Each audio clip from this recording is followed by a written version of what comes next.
Anasema al-Imam Malik rahimahullah, man nasahaka faqad ahabbaka wa man dahanaka faqad ghashaka, yule mtu ambaye anakupa nasaha ni mtu ambaye anakuwa amekupenda, na yule ambaye anajipendekeza kwako ni mtu ambaye amekufanyizia khiana.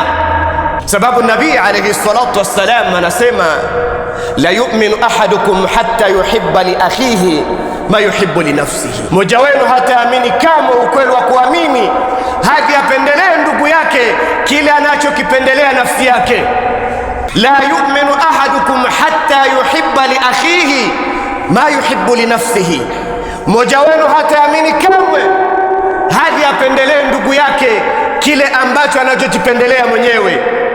Nabii alayhi salatu wassalam anatuambia, almu'min miraatul mu'min, hakika mu'min ni kioo ya mwenzake mu'min. Kwa hiyo hauwezi ukamuona ndugu yako, rafiki yako katika kosa ukamnyamazia ukasema wewe haikuhusu. Na ndio jamii ambayo tunaishi ndani.